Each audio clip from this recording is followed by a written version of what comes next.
PAT stands for Pre-Anesthesia. It's a team that includes nurses, nurse practitioners like myself, and also our anesthesiologists. Our goal is to collect a health history that'll provide useful information for our team to deliver anesthesia to you in a safe manner.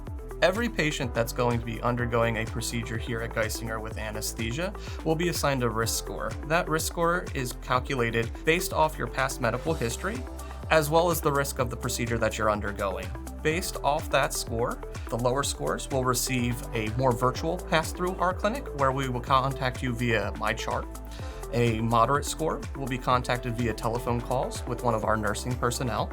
And a higher risk score will come into an in-person visit here in clinic that will be scheduled for you. You'll meet with myself or one of our nursing personnel. During this visit, we're going to do an assessment and we're going to collect your health history. With that information, we'll also give you some pointers of what to expect for the procedure, what to expect from the anesthesia, and most importantly, what you need to do to prepare for that procedure, usually the evening before and the morning of. We do ask that all patients hold any vitamins, herbal supplements, green and herbal teas for the 10 days preceding surgery. For that 10 days before surgery, we want you to avoid those medicines because they could potentially interact with our anesthetic agents. So we want to reduce your risk for the procedure by having you avoid those substances.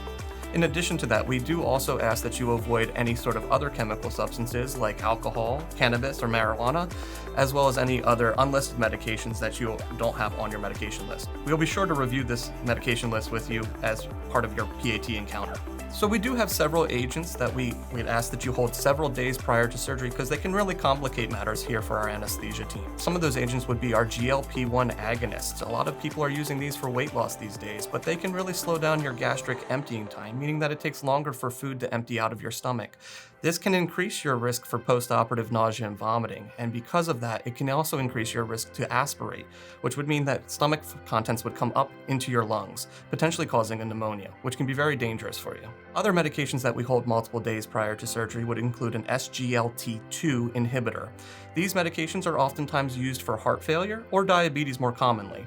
These medications can actually cause a strange reaction in your body where your body switches over to breakdown of ketones as opposed to general metabolism, which can cause a state of acidosis or high acid in the blood, which can again be very dangerous for us. So we want you to hold these medications several days beforehand.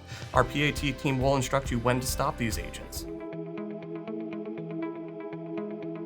This may be a sensitive topic, but if you have any previous addictions to substances or alcohol, it's important for our anesthesia team to be aware of that, as it can help us guide our plan. We do ask that for the 24 hours prior to surgery that you avoid any use of alcohol, tobacco, chewing tobacco, medical marijuana or cannabis, as well as any other substances for that 24-hour period.